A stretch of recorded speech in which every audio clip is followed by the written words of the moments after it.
welcome Vanessa, Roli, Yagna, Simit. Over to you. Thank you so much, Simona. And thank you everyone here. Thank you, Roli. Thank you, Yagna. Thank you, Vanessa, for being here. It's really a pleasure to be here and to organize this and to put this all together. There's been a lot of planning that has gone in, a lot of crazy last minute things, but I hope we have managed to put this all together. I see that some of you have come from really far, some of you have come even from outside Bombay, and it's really good to have everyone here. One of the things that I generally talk when people from the sector is that organizations generally do a lot of work like in the social impact space. But I think one common issue that everyone faces here is that how do you communicate about the work that you're doing, right? In the most impactful way, right? And I think generally there's some kind of shyness within the sector about talking the work that we do. Because I think people feel that, okay, implementing program is the most important thing and communications and storytelling becomes like a secondary function and it doesn't get the kind of attention that it deserves. But in my opinion, I think telling stories is very crucial because at the end of the day, it is stories that move people, right? Like even the videos that we saw, it is that connect that you build with the audience, with the cause, right? And as someone mentioned in the audience, that you need to engage with multiple stakeholders, including the most important people, or one of the most important people is the donors, right? Because at the end of the day, they need to see not just about the work that the organization is doing, but also about the cause that the organization is working on. So I hope that the videos that we have seen today, we have been able to show the different kinds of possibilities that organizations have when it comes to telling stories, right? And that one thing that I want each one of us to take away from this event is if we could go back and reflect if what is that one thing that we could do as an organization when it comes to storytelling. Are we doing enough? Are we doing justice to the work that we are doing? And is there anything that we can do to kind of better that?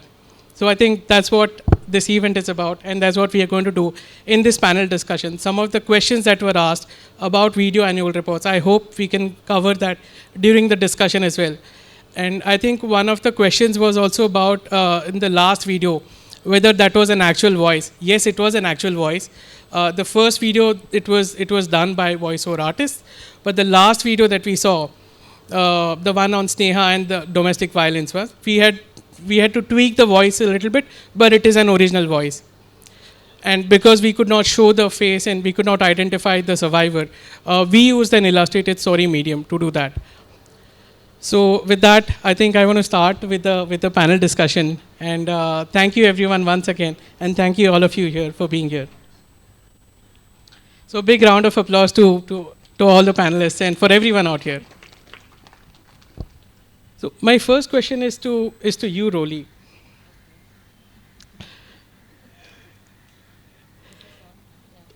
So you have been a journalist for over 20 years now, and now you're the founder of The Migration Story, which is a news portal about stories of migration, internal migration within India.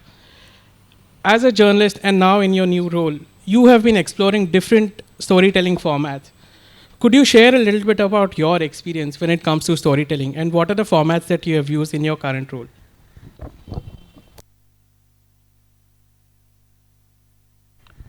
Hi. Okay, so thanks so much, Simit, for having me on this panel discussion, and congratulations for, as in I've tracked your journey for so many years, and this is excellent, so congratulations there. Regarding the migration story, it's a journalistic endeavor. I see a lot of great non-profits here. The migration story is a journalistic endeavor. I have been a journalist, and I started with the print media, like most journalists did when I started.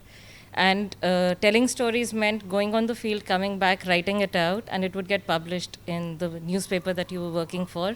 And it was taken for granted that the world has read it, and the world would have actually read it. There was no effort, there was no social media at that time. This was the turn of the century when I started. So, in fact, you were noticed as a journalist that time because your byline was so prominent. People noticed it and recognized you from the byline. Cut to a time when you've done like this all this work and you've been on the field for so many years and everything, and there's so much information out there that you need to stand out. Your stories need to stand out for them to be noticed. So the migration stories, the kind of work that we are doing at the migration story was actually, a lot of it was in the making in my previous job until November. That was at the Thomson Reuters Foundation, where we were telling stories and using visuals and videos. Just took it a step forward with the migration story, because the idea was to mainstream the internal migrant in our daily conversations, as in the internal migrant of India should not be an invisible, voiceless community. It should find some resonance with people who are living, say, in any socioeconomic spectrum of a city or the country. So we've used videos, we are using podcasts, we are using, we are collaborating with, say, it's not a non-profit, but it's a think tank. And they are doing montages of migration, which is tracking migrants' journeys from Jharkhand. We are plucking out their best work and presenting it on our social media platforms. So there are various mediums, in addition, of course, to our key skill set, which is telling news stories, as in we are doing our deep dive stories. But we've added the elements of videos and podcasts and graphics, illustrations, artwork, everything, which is to help people connect with the subject with a larger aim that it would mainstream conversations around internal migrants and in an ideal world have a policy impact. So does that answer your question, or did I? Yeah, it does, okay. It does. In fact, when I started off as a journalist, which was 2006, and you've been in the profession for much longer, the mediums in which we told, that time there was no Twitter, right? The mediums in which we told stories was very different from what there is now. And I see that, even for you, like the transition of, working as a print journalist and now then gradually adopting different mediums to tell stories. Yeah. So I think that's a great sort of perspective. Right. And I think what storytelling also does is that it allows you to highlight issues which are generally not talked about, right? Yeah. So like a lot of stories that you have done at Migration, Story, is these are issues which generally do not get talked about. Right. Right. So we are also plucking out like the key information from a story. So it could be a podcast, or it could be a deep dive story, or it could be, but we are constantly presenting it differently in every week, as in we are plucking out one bit of information that we are telling differently from the previous time, so that a new audience kind of engages with it.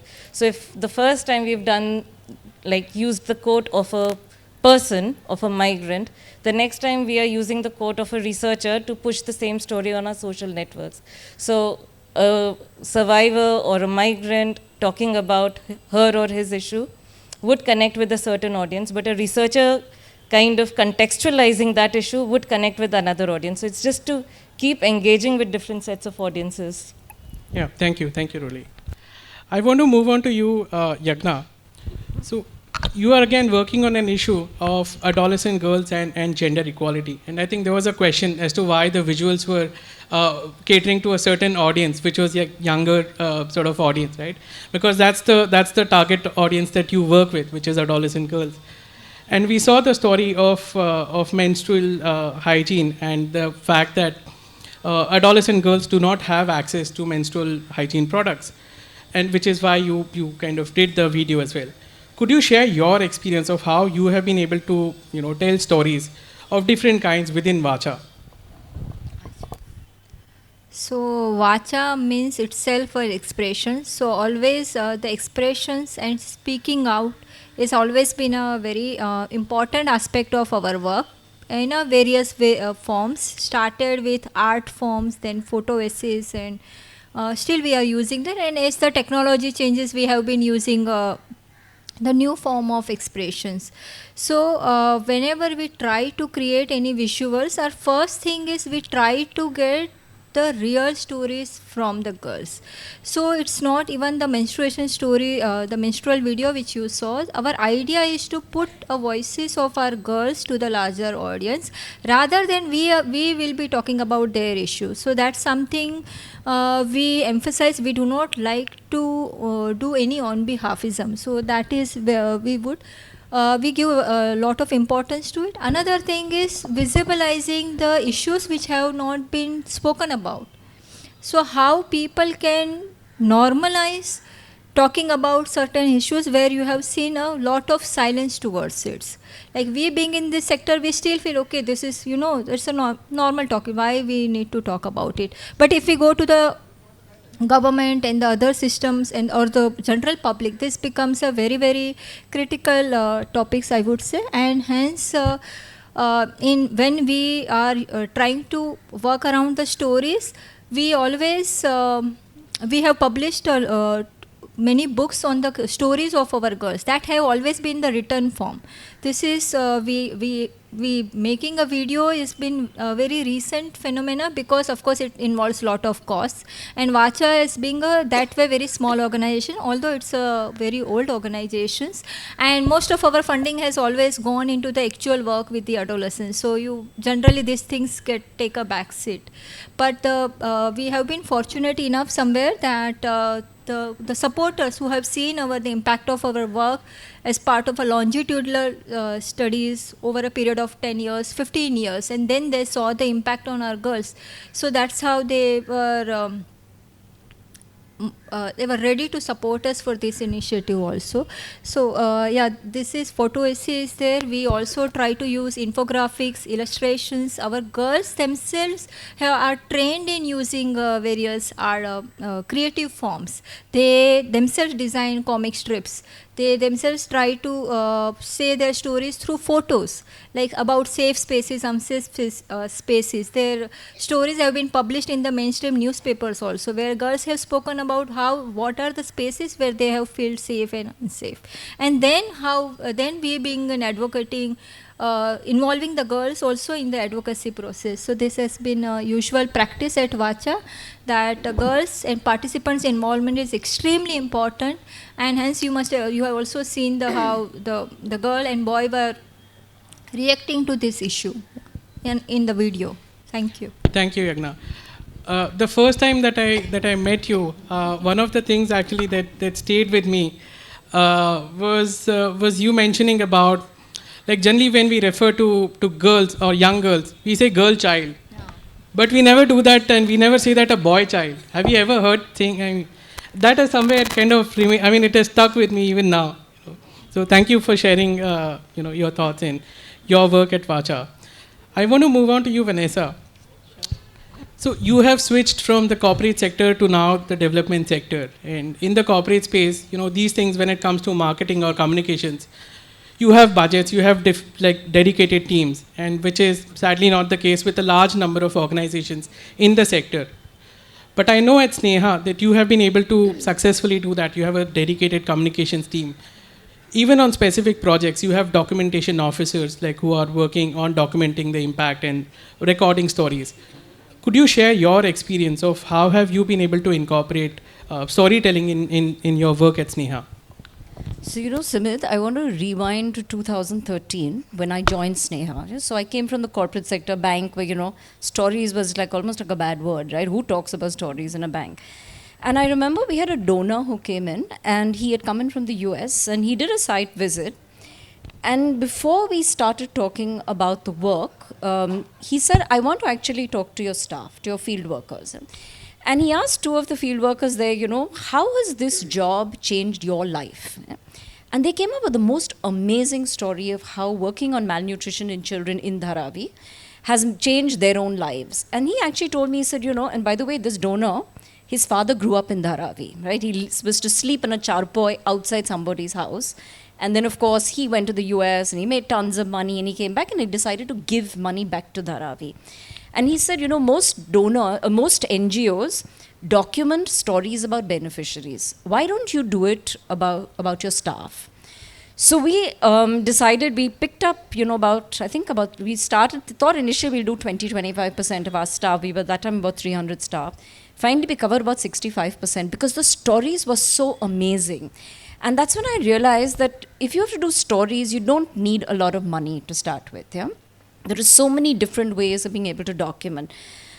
From our perspective, the reason we have so many people documenting stories, so every one of our frontline workers is expected to document one story every week. Yeah?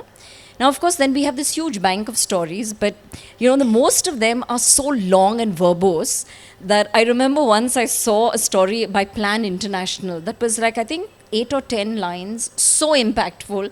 And then we've always been trying to figure out how do we write stories in an impactful way. So we asked them to cull these stories out, and then what we do is we have the documentation people who, in addition to documenting, and all of us who are in NGOs know how much of documentation donors expect today, right? So we have these people who are documenting the work, but also then culling out the most impactful stories, and they then get trained for how to communicate stories effectively.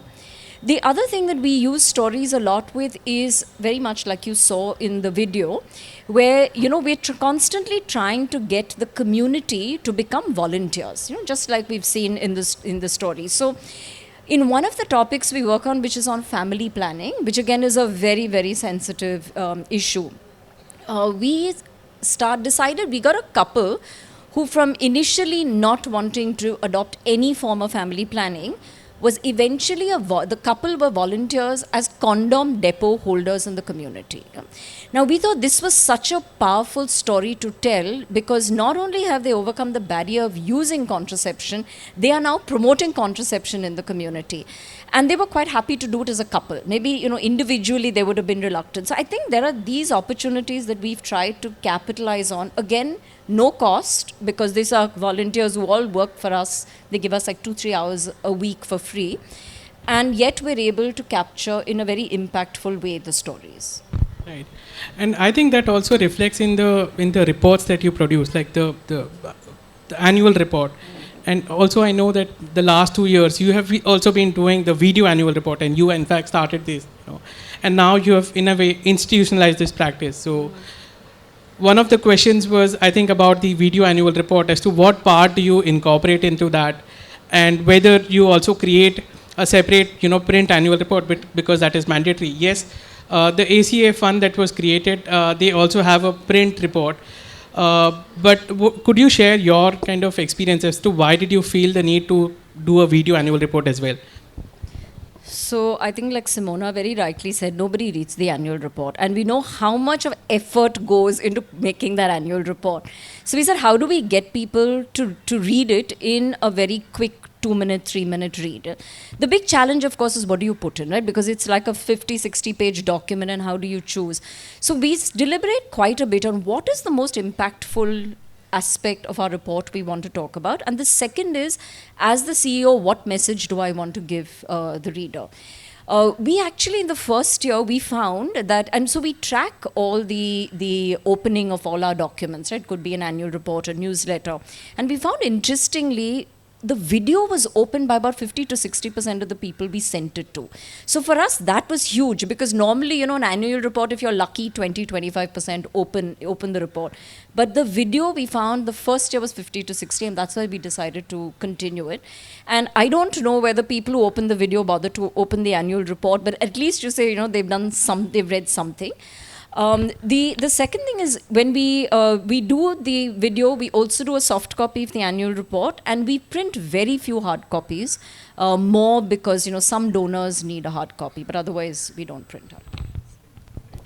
And I think like when you tell different kinds of stories, like obviously resources are needed, right? Whether you look at an illustrated story or a video annual report. So I want to ask you, Yagna. We saw the video that you did on menstruation, right? So how do you convince donors? How do you convince your teams, your board, that this is something that needs to be done and this is an important thing? Because traditionally we are used to doing it in the old way, right? And when you're suddenly introducing something new, how do you do that conversation? Could you share your experience on that? Yeah, it's not always easy to convince mainly the donors. I would say that with the board it was not very difficult because we have a small board, and some of the members are very very actively involved in our regular work, so they are aware what kind of challenges we face, so that somewhere it helps me to convince them why these things are required. And one needs to address the need of the time. And if today's generation or in the current scenario we see, people are more comfortable with using technology, so it's like either you grow or go. So if that is the scenario, I think one should be talking about. And with the donors also, I feel if we I'm sure all the NGOs are doing good work, and if it takes time for them, but then like this menstruation video has came as an advocacy efforts. Like if the person who is supporting us for the adolescents SRHR project, they understood the need of we would like to use this video with the government authorities and the civic authorities associated with this, even the school authorities. So once they saw the actual impact of, and this, the one who supported, they have been the long-term supporters. So those things I feel can be put it only to those donors who have been supporting you for the longer period. If we take this idea to a new donors, to pitch in with the new person, I'm not very sure whether they will be ready to do it, because everyone will always like to first start with the actual grassroots work, and once they feel convinced about it, and then I think they come out. In fact, in our case, the donor themselves suggested, why don't you budget for this communication cost? Vacha was not really budgeting it for this kind of cost. We had a very, very limited budget. But then they were the one who suggested us, and they said, you have got such a good data and the insights and the stories from the girl, like how Vanessa was saying that. Similarly, Vacha also has the same practice of writing stories. Each community organizers, the community person who are in charge of that community are required to write, and even they have been always encouraged to write their stories. Our girls also, they themselves write the stories. So, and this from the production of our books of stories, once they read about it, which carries the longitudinal impact of 10 years of work with these adolescents, because our work is very, very, it asks for long-term commitment. So our program of empowerment like starts at when the girl is age of 5 or age of 10, when they are in 5th, 6th standards, and they are expected to be with us till they complete graduation. Of course, there is always between they come and go. But so that's such a long process. So one who have been long-term supporters, they were ready to give contribution towards this. And now, and of course, we also have many support from the interns from good media colleges. We try to involve the students creating a small video which we can just use it to show that, just to document our work. This is what we are doing. Like we were in school, so we wanted to document a work about school education, what program we do in schools. So that has really helped, because most of the students are young, so they have fresh ideas, and it is always good to involve young population in creation of this kind of communication material. Yeah. So, we wanted to create a video, and of course we didn't have money. So we actually went to our donor and said, why don't we do this together? And the donors love it, right? Because some senior person wants to go. So we did like a 4-minute video, 1 or 2 minutes, I think, was that donor. And the rest of the stuff was us. So we got the video for free. So I think, most of us have CSR donors today, and CSR love to, collaborate on stuff. Right. Thank you for sharing your thoughts, Yagna and Vanessa. And I wish every organization here gets these kind of donors who are encouraging to spend on communications and not just on the programmatic aspects. So you're lucky to have donors like that. I want to get Roli into this conversation. So Roli, at Migration Story, you have been doing different kinds of stories, and you have been collaborating with different people, right?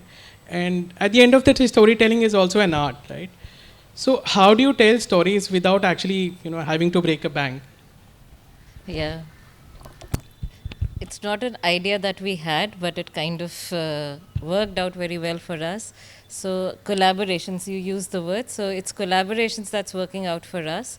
There's an organization, for example, called Sopicom. It's active in Beed, Maharashtra. We just released a video a couple of days ago about these women sugarcane cutters who migrate to Beed every year. They live in absolutely precarious conditions, the unhygienic conditions, and the impact that work and those living conditions have on their health. How did the collaboration help? Because Sopicom works with these Beed migrant women workers. They have empowered the women to record their own work and their challenges on the field. So women have used their smartphones or whatever phones they've had to record, do these videos. Sopicom stitched those videos together and they released it on their YouTube channel. We spotted it. We said we would like to put it on the migration story. They were very happy. And but we just didn't copy paste the video from their platform to ours. We had our own video producer, who's like Yagna mentioned, a young developmental practitioner and very sensitive to the subject. He kind of brought in his lens to that video and put in, made it interesting. Like he just started with the solution, which is showing women seeking, demanding rights. He started with that, went into the problem, and then showed that why they are seeking these rights or what are their demands. So the video worked extremely well. So the collaboration part, so it was a zero fund, as in we didn't spend a dime on the video, except of course paying the video producer who stitched it together. But we got this really precious footage of women workers who've shot themselves, like they've used their own cameras, and we used that information as why this video is important, like to explain why is this video important, because it's been shot by the women themselves and the video is doing well. In another example, we've collaborated with the Policy and Development Advisory Group. It's a Delhi-based think tank. They were that organization led the Jharkhand Migration Survey.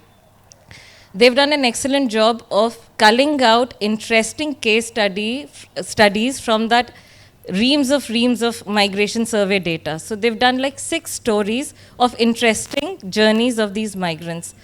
So we spotted that and they've collaborated with us. We've brought out 2 of those episodes. One was in the form of a slideshow, the other was in the form of a video.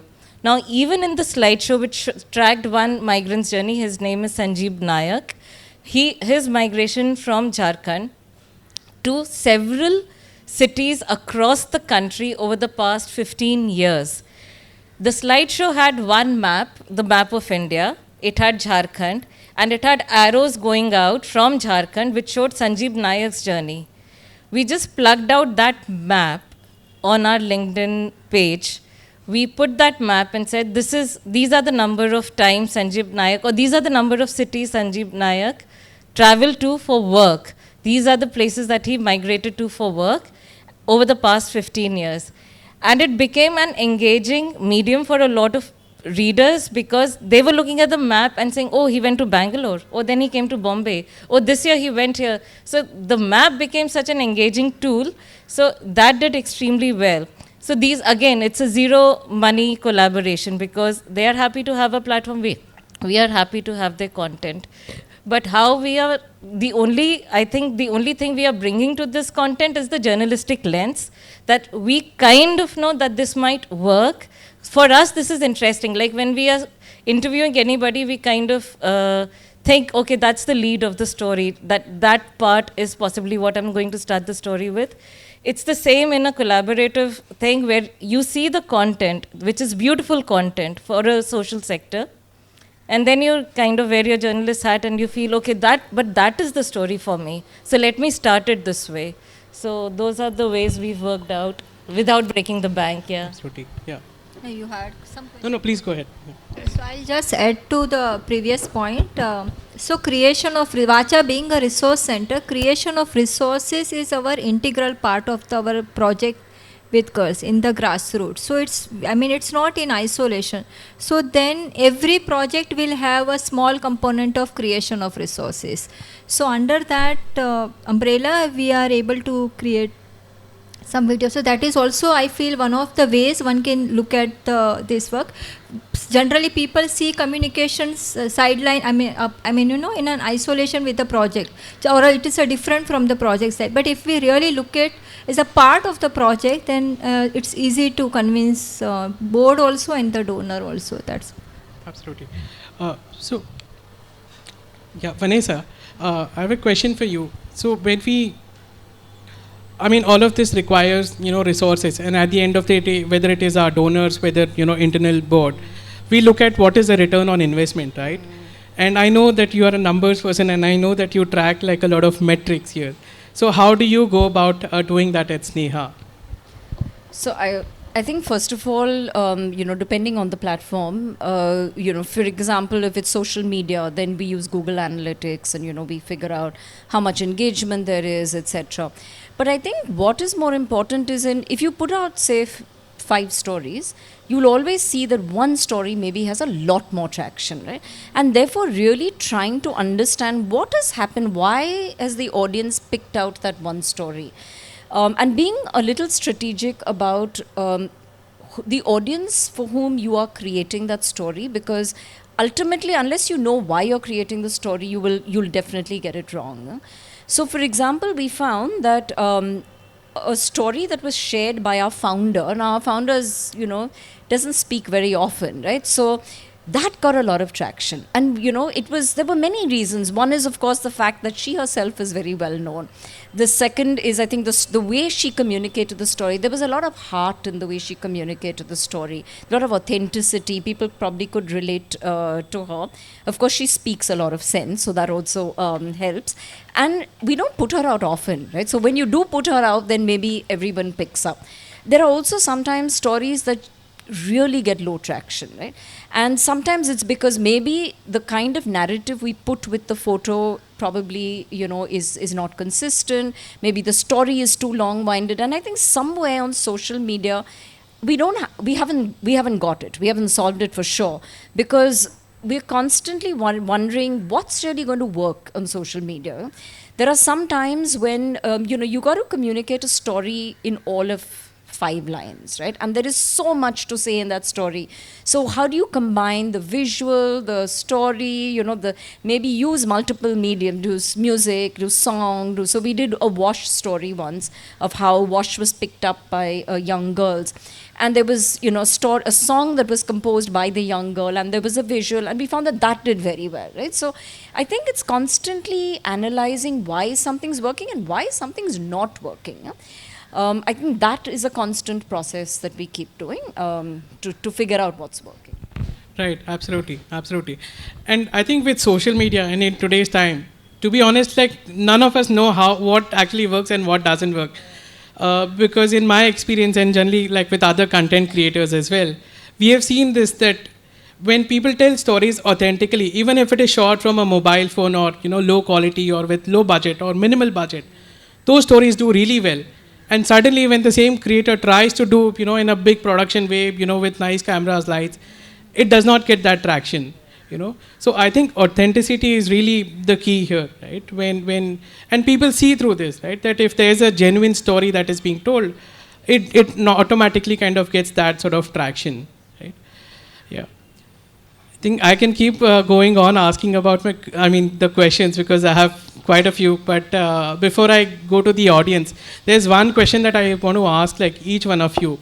If there's one takeaway that people here in the audience who are largely from the sector, if they can take away as to how can they, within their organization, can incorporate storytelling, what is that one takeaway that they can do, or what is that one thing that they can do in order to incorporate storytelling? What is that they can sort of do?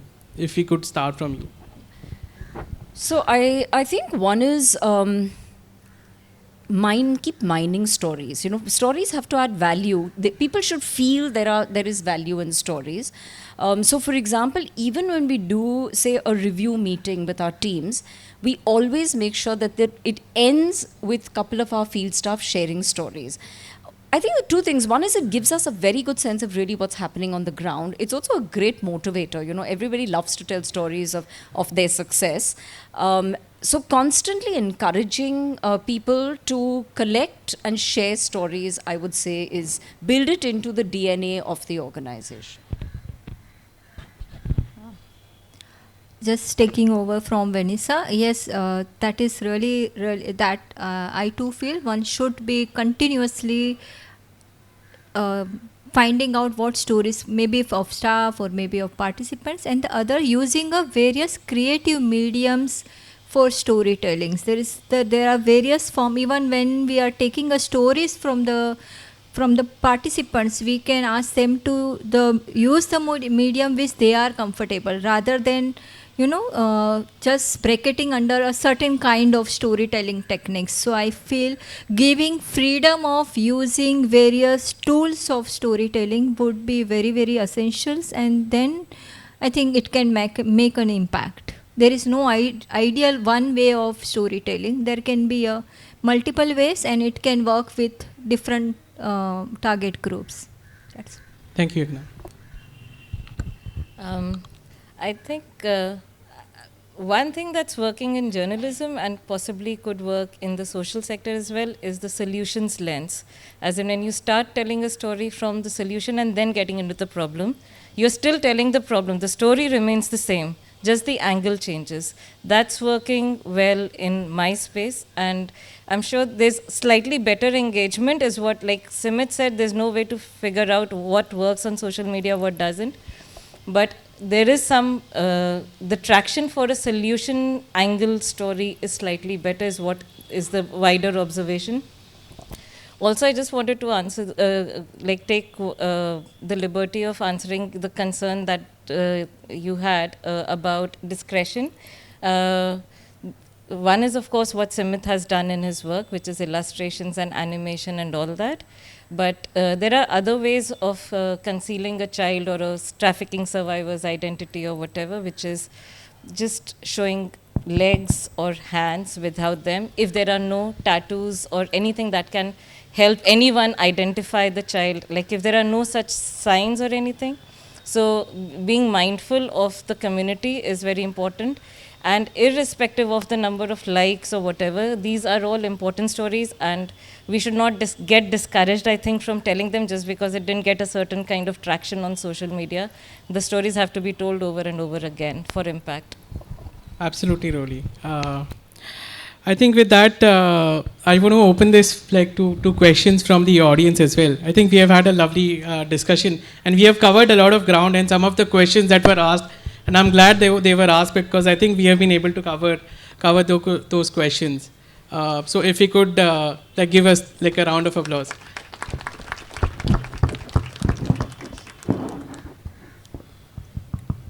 So if we could start with the questions, yes. Could I? Yeah. Say, our organization working in a very niche area of medical research, and to introduce a particular element that we are teaching. Every time we try to come out with, we do come out with good stories, that's different, but we are desperate about coming out with stories about how, if they haven't got the training, how bad things are. But then it always seems so negative, and we don't want to portray something negative. So if any of the panelists could give any idea on this, it would make a huge difference to us. We want either the postgraduate student or the faculty member, they don't even know this where they ought to know it earlier, is the message that we have to give. But how do we say it without making them sound bad, is the thing. The fault is also really that the education system hasn't brought it in. It's not their fault that they don't know it. So in a one-to-one we are able to tell them that, but if we have to write this and make it very obvious, how do we do that? So actually, I think you brought up a very important point, which is how do you communicate failure through a story, right? So we actually did a trial at SNEHA. This was, I think, before I joined, maybe 2005-06. And it was a randomized control trial that did not prove the hypothesis, right? And there was, of course, a lot of research done as to why it didn't work. And SNEHA went out very actively telling the story of why that particular trial didn't work and the possible reasons behind it, because we don't want somebody else to make the same mistake. So I think as NGOs, communicating what's not working, and if it's done in a way where you're sharing you're sharing a failure, but you're sharing it in a very thoughtful manner, which actually means somebody else could learn from your experience, and I think that could work. No. This is not our failure. What? Yeah. No, I have told each of them personally earlier, that's why. So in short, we teach our audience, starting from medical students upwards, how they should do their online research. So when they come to us with, we did this, can you check this? We see that they've done nonsense. And it burns, saying they're wasting their time and research foundation is bad. It's because the system hasn't brought this teaching in the curriculum. So there's a huge countrywide failure in this, not our failure. When we teach, they learn, they say wow and transform. But that's still a small number. We need the government to bring this into the curriculum formally and teach it. So how do we say that a doctor has done terrible research or a student has done terrible research? That's the thing. They all agree with us when we teach, saying, my God, what a mess we made. But we can't write this out that way. Whatever identities we conceal and all that, it sounds like a failure of the government, failure of the system, failure of doctors. Everything is bad that way. So I really want to spread it, but I'm more for them to take it up. Yeah, if I get your concern correctly, I think if you kind of say what you're into is effective research tools. Correct. Right. So irrespective of the knowledge base of the person you are teaching this to or reaching out to or whatever, if you simply call your initiative of, informing these postgrad students or whatever about the tools that they can use. In journalism, for example, there's continued training, right? Which, like, what are the tools that you can tap on Google itself that we are not aware of? That doesn't make us fools, just that we didn't know about it. So when somebody teaches us that these are your effective investigation tools, we kind of take down notes, okay, you can do this on Google, you can do that on Google, which we didn't know of. So we are all trained journalists, but doesn't make us absolutely knowledgeable of the entire world and how it works, right? Similarly with the medical students, I'm sure they've done their education, but if you approach them with these effective tools to crack research, maybe that would work better, and I'm sure you've tried that already. Yeah, we've been doing it for 17 years. It's not penetrating the way it has to. That's the thing. Right. Maybe that's Thank a you. longer, Thank you. complicated Do we have any other questions? Hi. My name is Sudhakar Malpe. We work on multiple verticals across the globe, including working with poor black Americans in Washington and other states. I liked the courage of Mr. Simit Bhagat, bringing all the excellent topics, especially portraying 4 important visuals through the videos. Excellently done.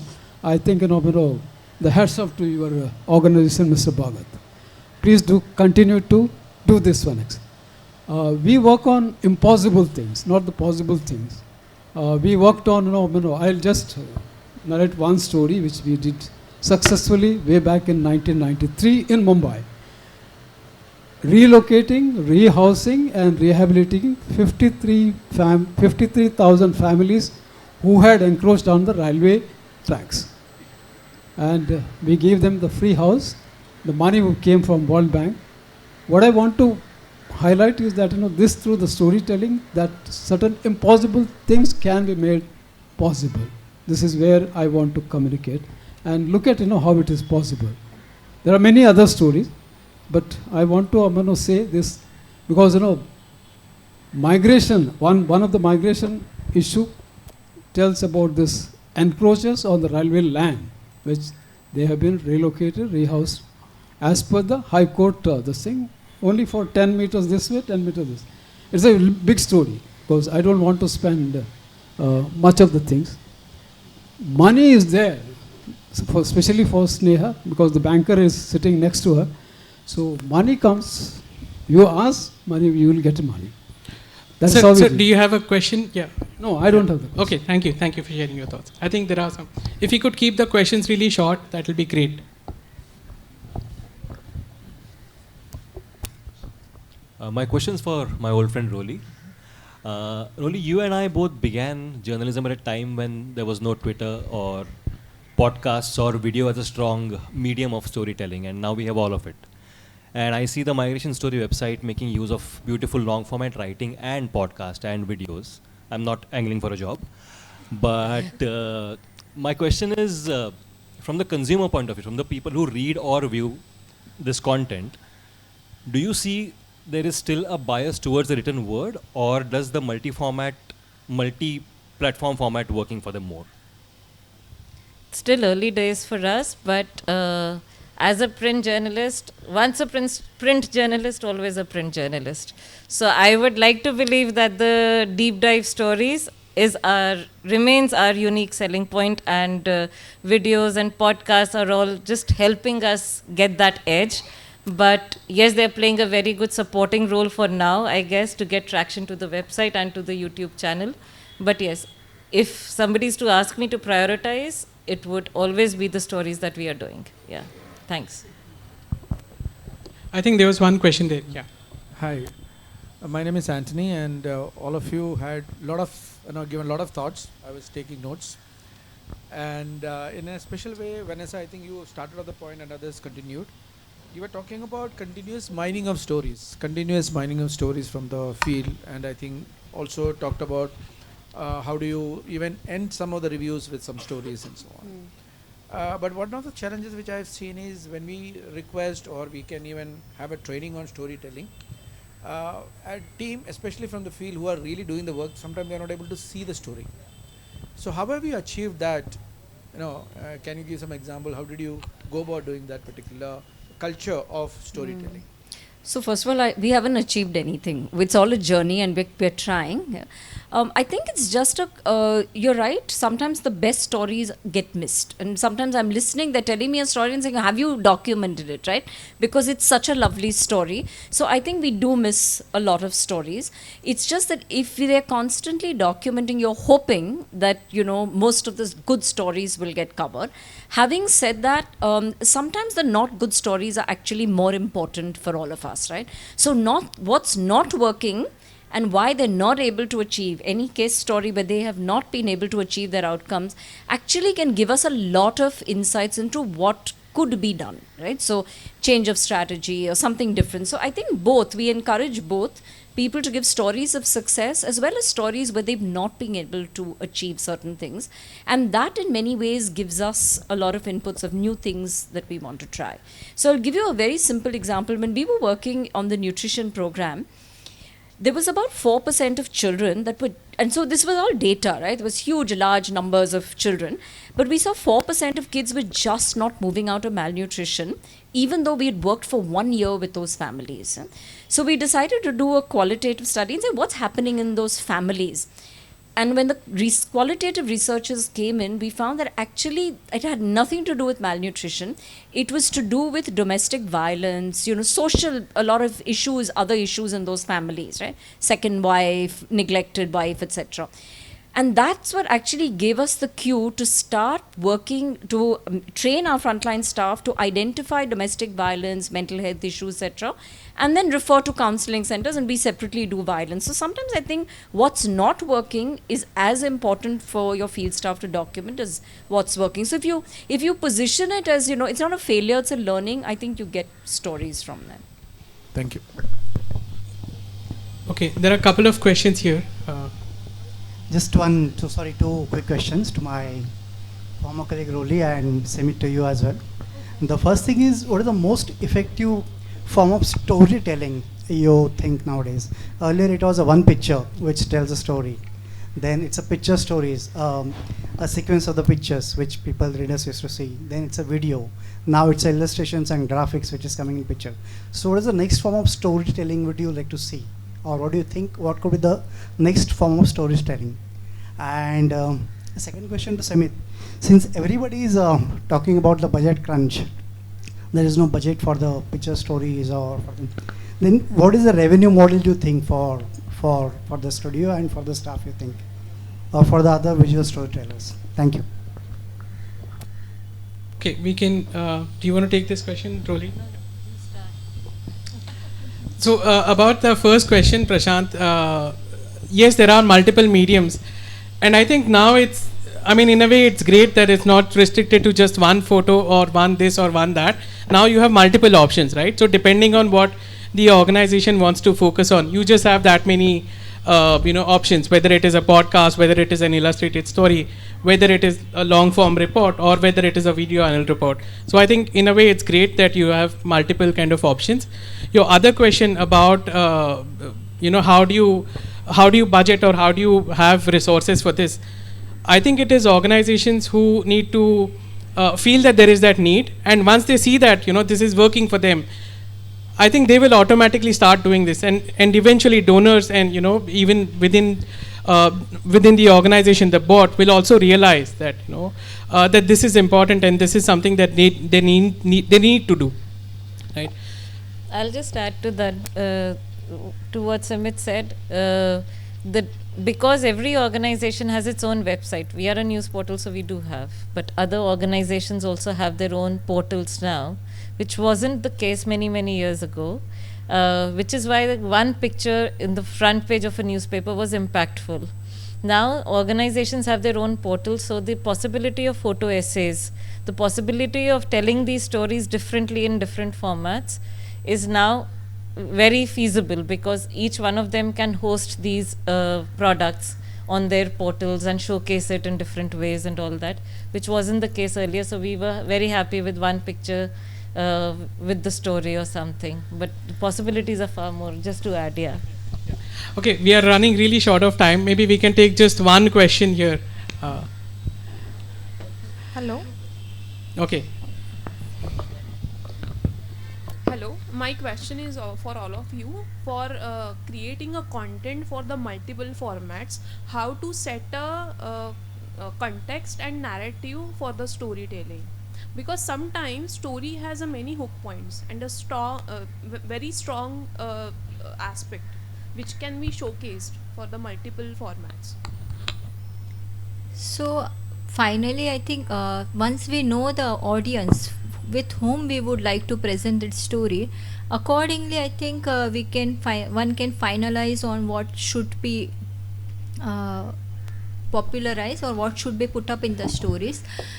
So that one thing one should be looking into it to see the audience aspect.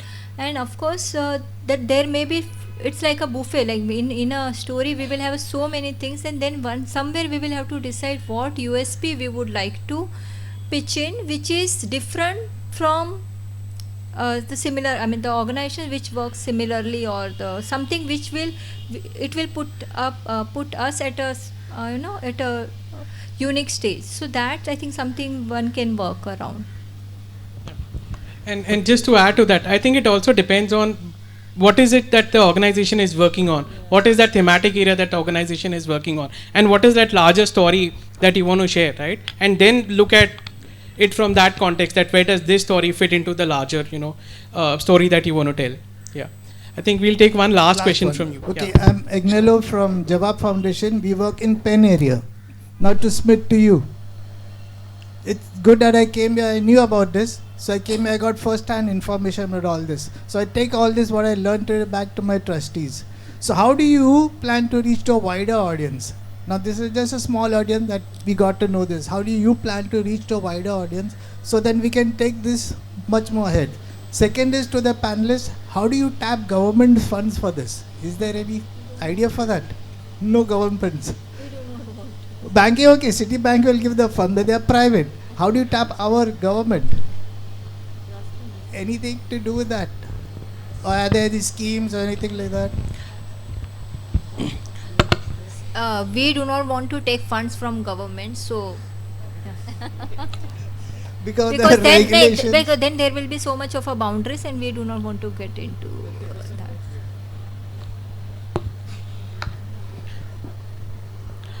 I think, just to answer your question, in terms of government funding, there are a lot of organizations that do that. And I think once you are applying for a grant from the government, You have to budget that within your programmatic activities, right? And that is when, I mean, that is how I see that this can happen. Yeah. In terms of how we plan to reach out to organizations is, I mean, the work that we are doing, right? We want to have multiple such events where we have conversations around these things, about communication, about storytelling, and basically support organizations in the work that they are doing in terms of amplifying the impact that they have. So that's how, I mean, we plan to go about. Yeah. And I think that's it from our side. And thank you so much, all of you here, Roli, Yagna, and Vanessa, for agreeing to be here and for your time. And thank you, everyone. Thank you for asking all the lovely questions. Over to you, Simona. Thank you, Simit. And thank you, Roli and Yagna and Vanessa. We'd like to show you a small token of appreciation before you leave the stage. So I would request my friend and ex-colleague, Alifia Vahanvati, to please. Can we have some applause, please, for Roli, founder, Migration Story. Thank you, Roli.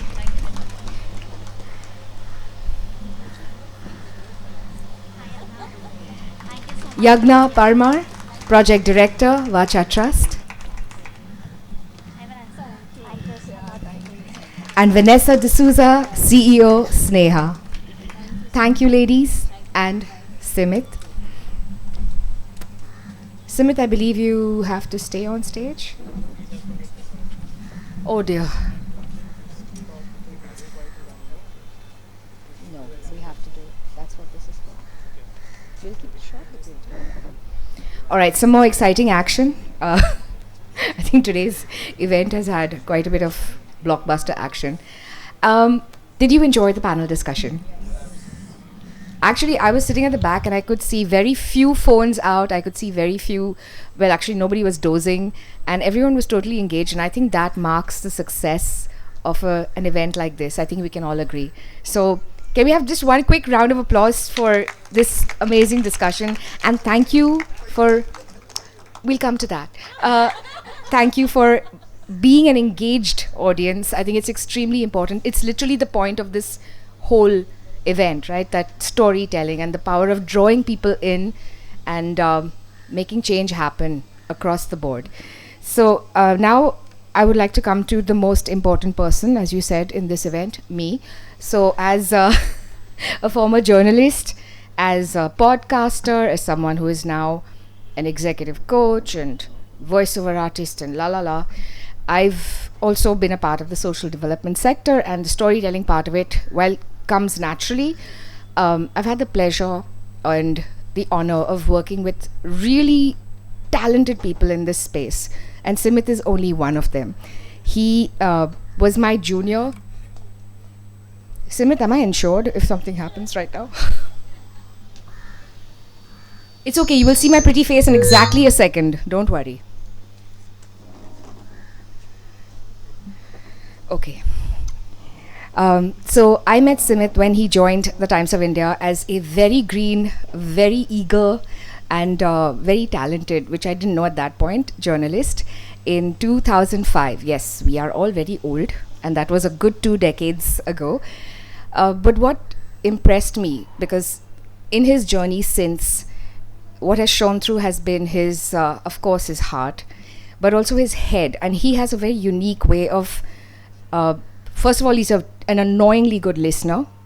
And as you can tell, I'm a very good talker. So what I observed with him, with other people and in his work, and of course in our discussions, is that he manages to get to the heart of the thing that you're talking about, and then of course applies his head, and then puts his whole soul into projects where he comes up with very real life and very sustainable solutions.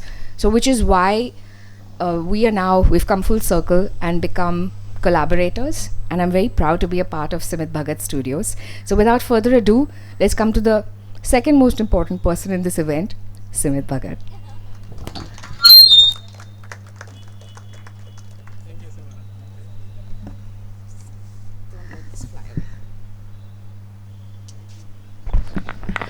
Okay, so I'll keep this really short. So essentially what we are going to do is the final website launch. As one of you asked here, how do we plan to reach out to more audience? And So our goal is basically, I mean, it's not just a website which showcases our work. It's basically a knowledge repository that we want to create.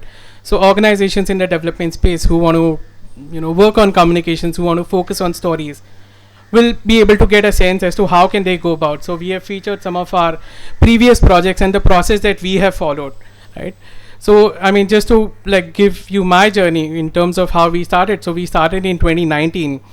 I created the agency. The idea was, as I mentioned earlier during the panel discussion, is that as organizations we do a lot of work, but the focus is never about telling our story. And that was a gap that I saw, having worked in the sector, for more than 15 years, in various capacities with the Tata Trust, with Thomson Reuters Foundation, on UNDP project. That was a common theme that I saw, is organizations don't tell their story as often and as impactfully as they do. And that was the need that I saw, behind creating the agency. And in a way, it kind of grew organically from 2019 onwards, because within a year, COVID happened, and life, changed for all of us, right? And that's how we also kind of grew from, just focusing earlier on the films to design, and then to social media and website. So this really is our labor of love in a way, and the journey that we have had, so. And I don't think this would have been possible with a wonderful team, starting with the youngest member of our team, Manish, who doesn't speak a lot, but is really good with his work. To Divya, who's very enthusiastic and always been, like the problem solver. To Simona, as we have heard, whose voiceover we also saw for the Vacha film. To Joel, who is always my sounding board. From the biggest thing, of sending our film for film certification, for the censor certificate, to the smallest of things, he's always my go-to. And Alifia, without whom I would not have been able to pull this off. So, and also Swanan here, who's really behind the website, who has actually developed this, along with my other colleague who's based out of Bhubaneswar. So we have a small video that we'll play now. And hopefully, you will be able to kind of watch it and engage with us and give your feedback on this. So thank you so much. Thank you.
And that brings us to the end of a, well, I thought pretty exciting event. Thank you so much for your time, for your energy, and for your presence. And of course, the most important thing in this age of storytelling, your attention. I was a like Roli mentioned, I want to say dinosaur, but actually the word I'm looking for is digital, pre-digital journalist. But we've all, whether out of choice or compulsion, been forced to join the digital age. So whip out those phones and please go to Simit Bhagat Studios on LinkedIn, on Instagram. Stalk us, really, stalk us, DM us, slide into all those DMs. But most importantly, please engage and so we can create that network. And now finally, we can network in person, exchange cards over chai and some chips. But we have the space for another 10-15 minutes. So I encourage you to please share information. Please also stalk me. I like stalkers. And most importantly, the seeds that have been planted in these conversations today, take them, spread them around, and be a part of this journey, because we all need each other, which we've learned in the social development sector. We can't do anything without each other. So thank you again, and I hope you have a wonderful evening.